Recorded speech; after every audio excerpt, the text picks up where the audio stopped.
And hey, welcome back to the Relentless Positivity podcast. I'm your host, Joe Martin. Got a great guest with you today, my friend Frank Barger, the probate judge, or the Budge, whatever you call him, depending on who you are, of Madison County here. He's married to the lovely Jennifer. He's got a 13-year-old now. It's crazy to both of us. His son, Grant.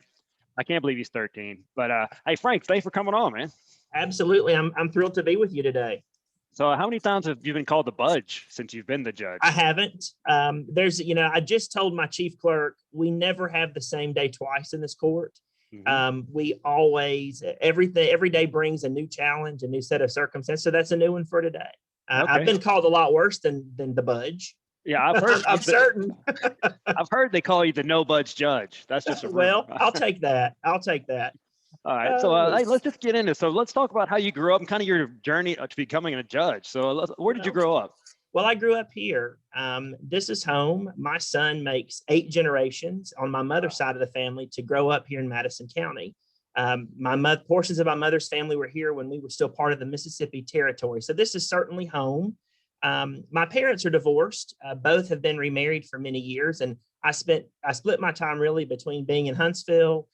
One set of parents had a farm in southern Tennessee. One had a farm a little bit south of Huntsville. But this is home. My mother's the youngest of 9 children. And so Huntsville and Madison County, North Alabama is home to us. And so I grew up here. I boomeranged like many of us did. I moved to Central Florida.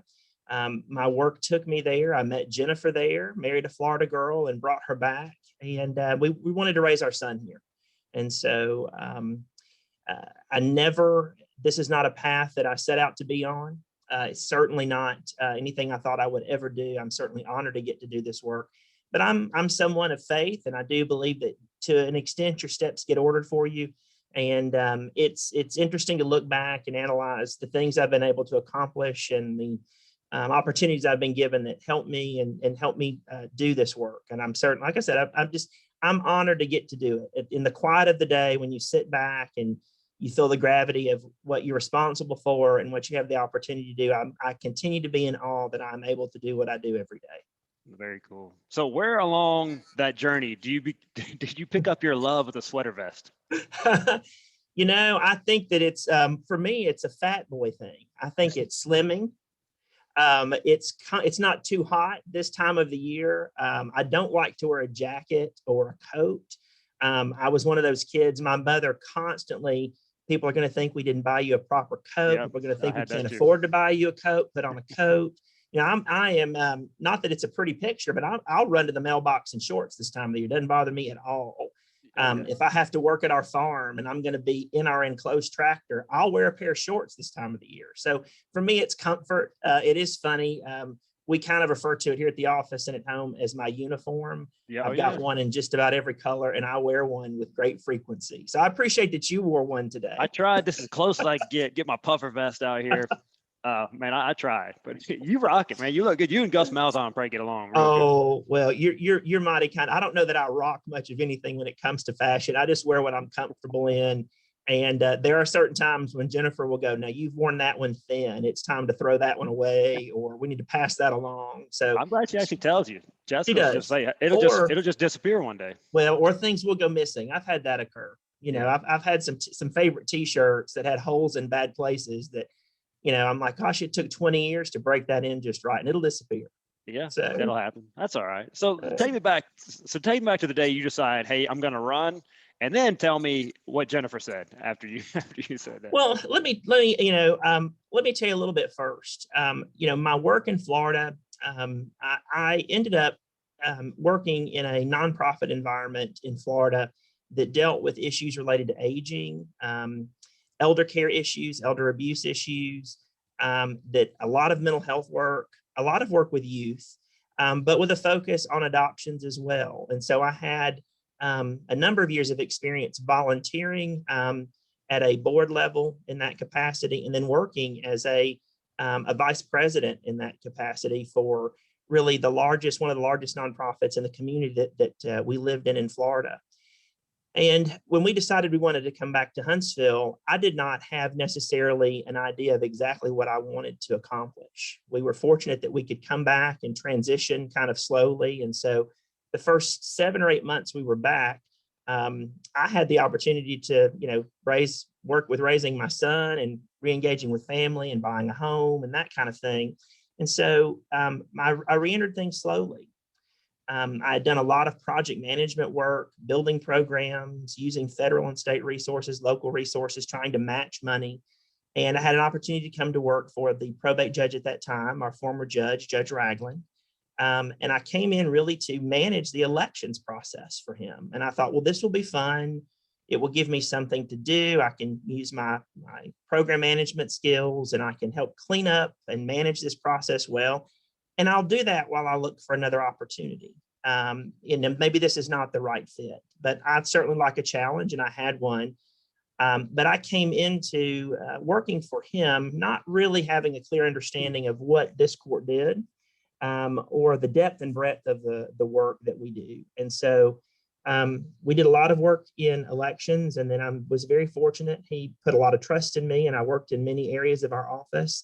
Like I mentioned when we first started our conversation, your steps get ordered, and I've been able to use my experience starting as a volunteer and then working my way into working and becoming a nonprofit executive into the work that we execute through the court. And so it's kind of fascinating to look back and see how all that occurred. I never set out on a path.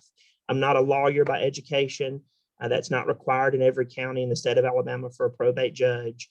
And so being unlearned in the law, I never set out on this path. It's just something that was put in my path. That's cool. I've always had a focus to serve.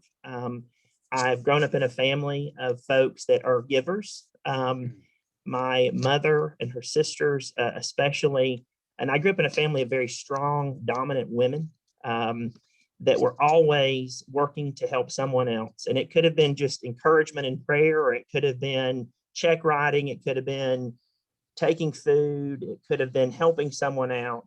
And the men were involved in that as well. My uncles, all of our family we're constantly, how can we be of help? And so I get to help folks every day. Sometimes it's small. Sometimes it's as major as putting a child with their forever family, which is pretty awesome. But I have an opportunity every day to touch somebody's life in the work that we do. Yeah. So tell me, before you got this job, I had no idea the breadth and the scope that you guys covered throughout. So tell people what you cover, all that you cover in your office. Well, we have a lot of duties, and I will tell folks, and I often say this, and I don't want to diminish the importance of what we do, but I've always felt that the title of judge is not necessarily the right title for the job.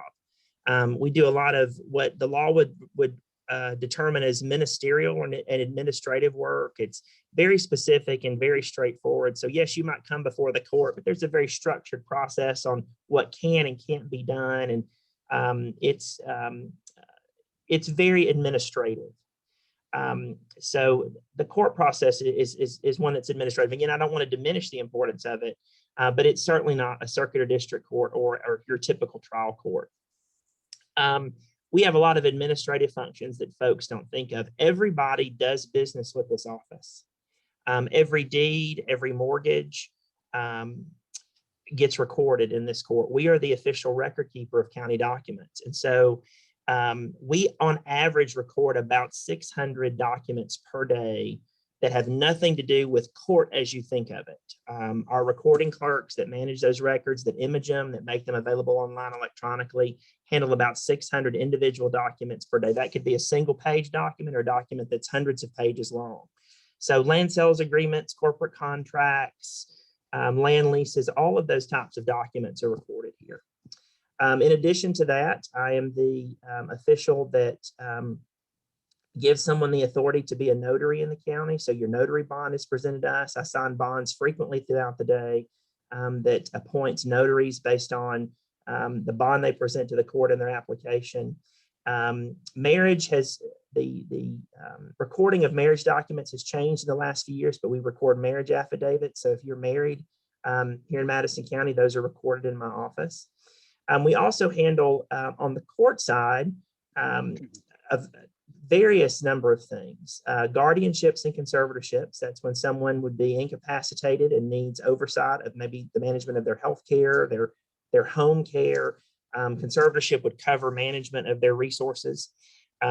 We, of course, probate means to prove, and we administer and oversee the administration of estates. So if someone passes intestate without a will, that would be an administration. Someone dies with a will, we would administer and oversee the administration of that will through the court system. Important component of the court side of things, the oversight of involuntary mental health commitments in the county, and we can talk more about that a little later. That's something along with adoptions that I have focused on. We also handle something unpleasant, and I always remind folks when they're in front of me in a hearing that, the law requires that I do this, but we handle issues of eminent domain. So if land is being taken for public safety or a road improvement project, an improvement project in some form, if the owner and the entity, whether it's the city, the county, the state, don't come to an agreement with that property owner, it comes before this court for determination. We do that by appointing an independent board of commissioners to look at it. And of course, I take their opinion to rule on the matter. But that's a little taste of the administrative side, the court side.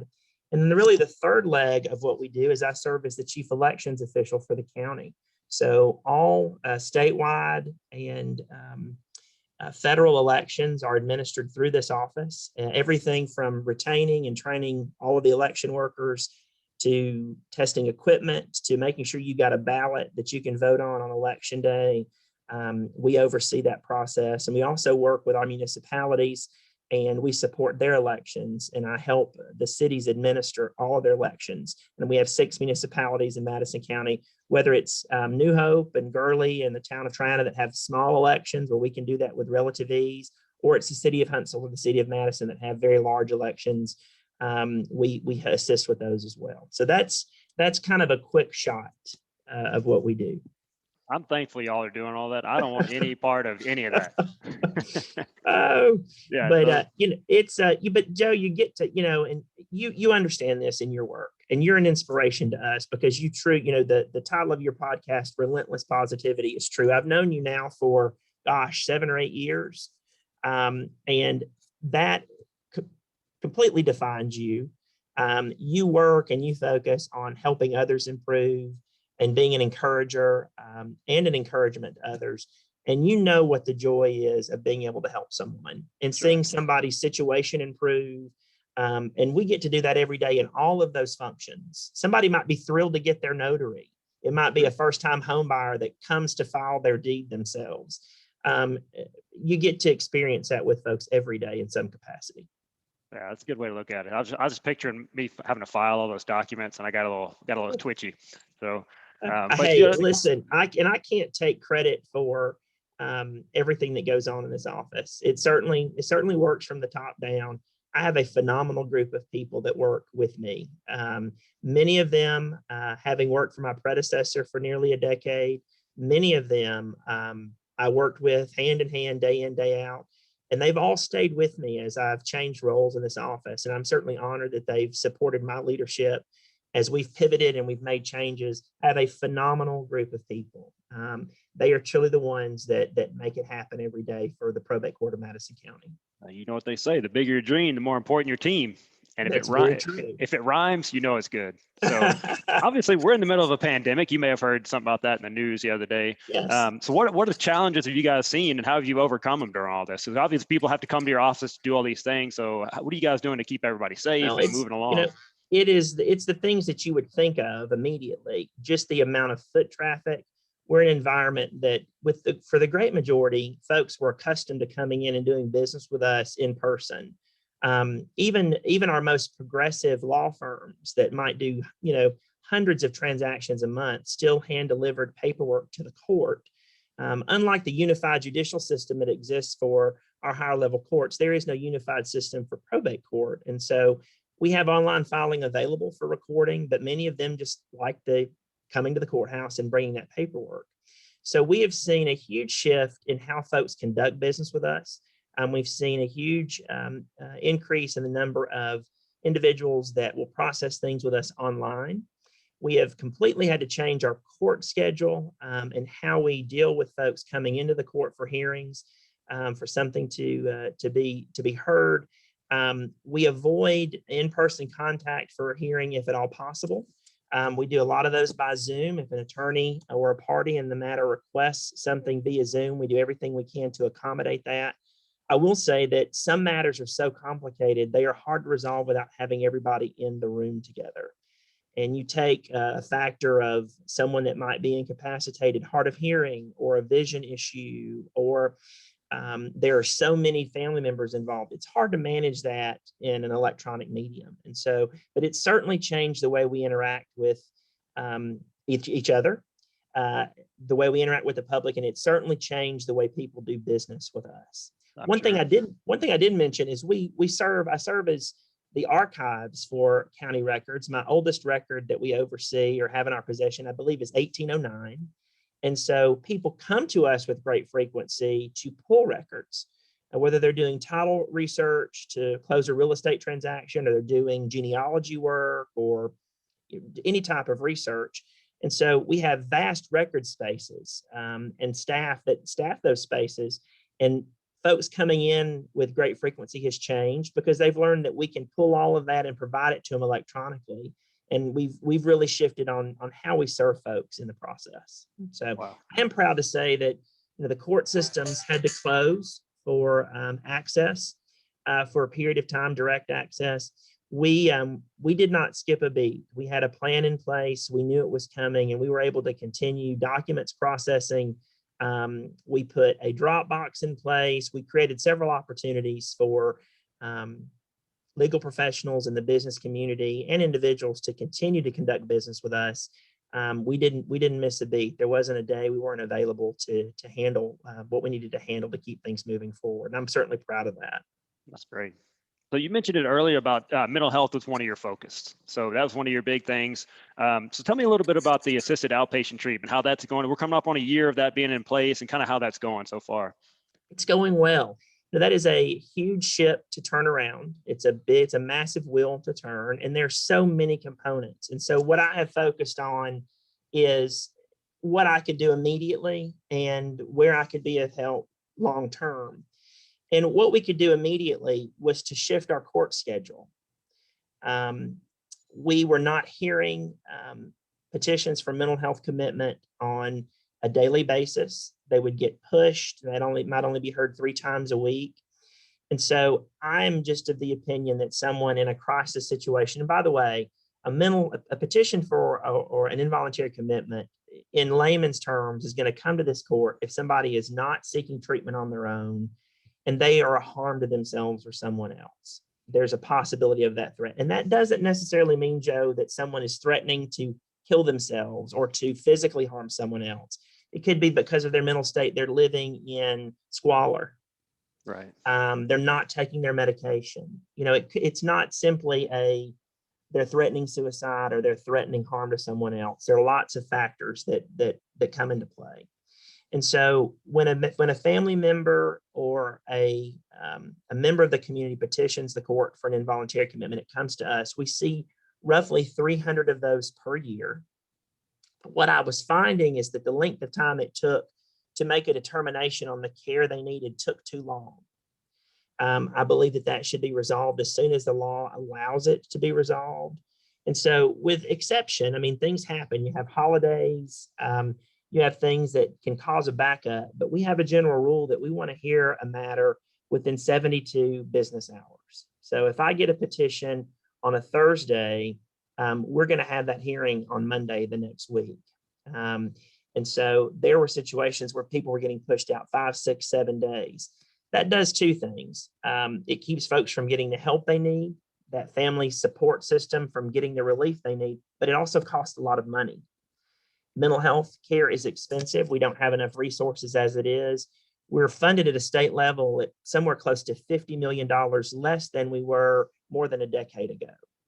And so resources are limited, and we need to use what we can control here locally as best we can. So changing our court schedule, I hear mental health commitments every day. If I have a conflict and not available, I have 2 special judges that are appointed that can hear things in my place. And so that happens on a daily basis here in Madison County. And so just changing the schedule has improved how quickly we help folks. The other thing that we were not doing well, and this is a slow part of the progression, is connecting the dots. We're always going to have folks, sadly, we're always going to have folks that are mentally ill. We're going to have folks that are not going to be able to manage their illness on their own without a support system. We unfortunately have folks that need to be in a facility because of their mental health incapacity. But we have so many folks that maybe it's their first mental health break or just a few, and they've never been able to make a connection. Usually by the time someone gets to us, they have alienated the support system that they have. Mom and dad, a spouse, whatever their support system looks like, their circle of friends, their employer, their faith community, whatever that looks like, has usually been exhausted trying to assist them by the time they make it to us. And so we make a determination they need help. They go inpatient care. We don't connect the dots on the other side of that very well for them. And that's something that we're able to do with the assisted outpatient treatment program. We have put about 24 individuals through that program in the last year. Now that seems like a very small number, and it is. I wish that number were 100, but it's progressive, and we've learned things as we've done it. We're one of the first courts in the state to do it. It's allowed through the structure of state code, but you have to pay for it, and you can't ask for dollars until technically you can show folks how something works. So we have put about 24 people through that program. And what it does is it puts them in a position where they have to report to the court, and they become accountable to the court for their mental health treatment. So for a period of 150 days, they see me every 30 days. And my goal every time I have a hearing, I tell them my goal here is to ensure that you're well. This is not a form of punishment. I want you to be healthy, and I want you to have the tools you need to be healthy. And we give them that. Through intense case management, we have a specific case manager that is funded through the program. And I'll tell you how we fund that in a minute. But that we fund that works directly with them. If it's a job issue, they can work to help find employment. If it's a housing issue, they can do that. Of course, there are the things you think of, making sure they make appointments with their therapist, making sure they see their doctor on a regular basis, making sure their medicine regimen is maintained. And they report into me every 30 days, and we look for a positive progression. We've had some, I can't share names, but we've certainly had some success stories in this last year. I have one young man who has been mentally ill a great majority of his life, had parents with plenty of resources, and they did everything they could, but he needed to be accountable to someone else other than mom and dad. Mm-hmm. And in the period of 5 to 6 months he was with us, he attained a certificate to work as a contractor, is living independently on his own, not with his parents, is managing his medicine, his therapy appointments, and is functioning beautifully. And I hope that we're in a position where that young man never has to come back to the court. If he does, we'll be here for him. But, that's one story of a few that we've experienced over the last year. It's slow to turn that, but we are chipping away at it. Advocacy is important. Learning, we never stop learning. I've been fortunate to sit on the state board for NAMI, the National Alliance on Mental Illness. Actually, I'll be in a committee meeting with that later today. I'm only one of 2 probate judges in the state that actually sit on that state board. Work very closely with our law enforcement and all of our healthcare professionals here. We meet with great frequency to, are we doing all that we can? Also, a voice where it's appropriate. Anybody in a judicial position, even this one, has to be very careful about lobbying for legislation or being active in the legislative process. But I've worked very hard to try to be a voice to understand that Huntsville and Madison County are not just serving our community, we're serving those communities around us in our smaller counties. And so I'm very happy that I hope, and I can't take credit for all of it by any means, but I hope that our role in being vocal has helped with what we've seen from the Alabama Department of Mental Health. They will be building 3 crisis centers throughout the state. One of them will be here in Huntsville. We have some excellent leadership, not only at the legislative level, but locally. Jeremy Blair at Wellstone and many community partners that have ensured that one of those landed here, and it's going to completely change the way we're able to help those that are mentally ill in our community. So advocacy, doing what I can immediately to help. and then looking at how we do things long term. It's a big issue. That's good. I mean, people they don't want to talk about mental health, right? It's something that, oh, that's People somebody else, but it affects so many people that don't want to talk about it. So people are ashamed of it. I think I'm probably hypersensitive to it because I grew up in a family with some family members who have experienced issues. I was fortunate that my family handled that well, that we were a support, that we did everything we could to help individuals. That's not always the case. I think that there certainly was a generation that, we don't talk about that. We don't bring that out into the living room or onto the front porch. We don't talk about those issues. But and I tell folks this when I'm in more of an advocacy role, mental health is just as important as heart health. It's just as important as cancer research. It's just as important as any other component of health. No one chooses to be mentally ill. And the sad thing we see is folks have co-occurring issues because they are trying to self-medicate and take care of it because they've never gotten the appropriate help. So we see folks with great frequency that abuse alcohol and abuse drugs, whether it's prescription drugs or street drugs, to try to help themselves. And it's a vicious cycle. One creative thing we've done is, how do we pay for AOT? It's expensive to case manage 24 individuals. That seems like so few, but that's expensive work. And it's hard to convince the commission that funds the resources, the county commission that sources the funds or provides the resources for this office. Now, please let me say, I work very well with the commission. They are very generous at this office. There's never a time they don't provide what we need to serve the people of Madison County. But you have to be creative sometimes. There's only so many resources. Mm-hmm. And so I learned before I took office that this office could serve as a passport application site. In my role, probate judge is a little unusual. It's both a state officer and a local officer, and I am able to serve based on the State Department's guidelines as a passport application site. Well, part of that is they pay the passport application agent, which would be me, a $35 application fee. And in the state of Alabama, the elected official serving that role could actually keep that $35. You come in, apply, you make out your check for what goes to the State Department for processing, and you make out another check payable to Frank Barger. And I pocket that. Not a good thing. Okay. Now, let me say this. There are probate judges around the state who are in smaller communities that provide that service where maybe it is appropriate that they keep that fee. Okay. Maybe their compensation is such that that fee is important to them in regard to their overall compensation. So I don't want to say that it's inappropriate for somebody to take it, but in a role like mine where I'm compensated appropriately, and we might, now I'm giving you some pre-COVID numbers, but there could be months we might take in $10, $11, $12,000. Wow. In that $35 fee. Okay. And so it would be, I feel, inappropriate, even though the law would permit it, would be certainly inappropriate for me to keep those resources. So I created a relationship or a situation with the county commission. We take those dollars in, they're put into a county account. And then I go to the county commission and say, this is how I'd like to spend those resources. And then they approve that. And so one of the things we've been able to do is, number one, I wanted to build up a little bit of a reserve. You don't know doing that off the bat how it's going to work. And I'm certainly glad we did that because applications dropped off in our COVID environment last year. They're starting to pick back up. We put enough aside to hire a full-time case manager, and that's been our first focus. Likely the next thing we'll focus on is putting a paid professional in the courtroom environment to be in an advocacy role for those petitioning the court, and of course, those experiencing the mental health issue themselves. And so that will actually probably be step 2, but that's a creative way that we paid for AOT.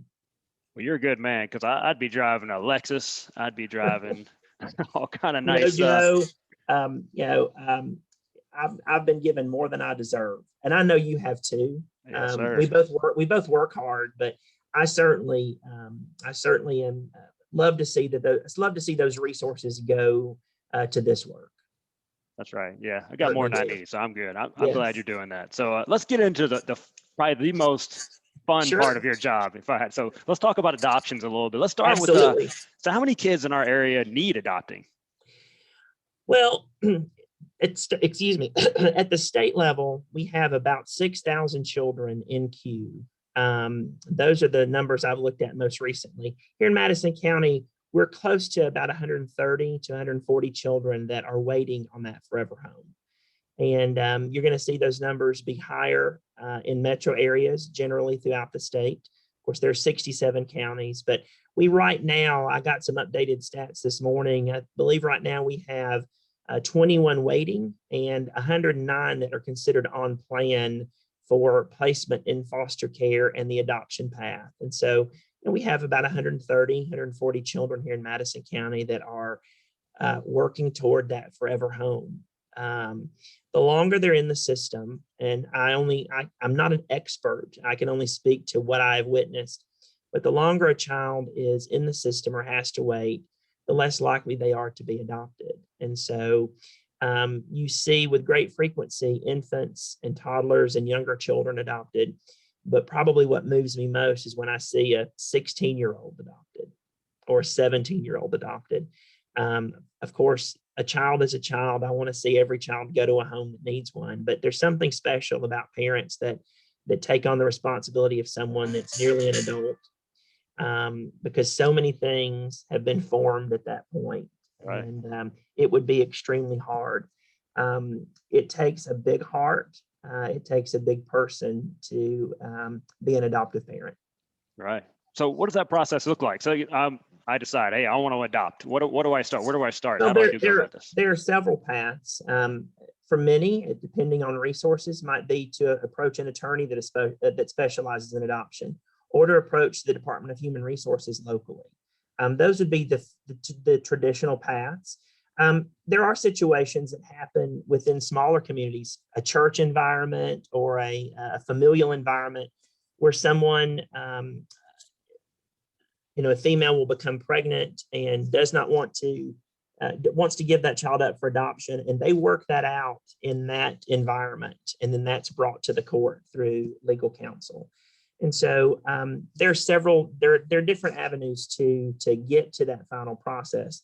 The great majority of the work happens before it comes to me, and I get the joy of presiding over it and seeing everything culminate into new parents and new last names. And there's certainly an immense amount of joy, but the hard work is on the front end, being compliant with state code, having a home study done, making sure that you're an appropriate person to adopt a child.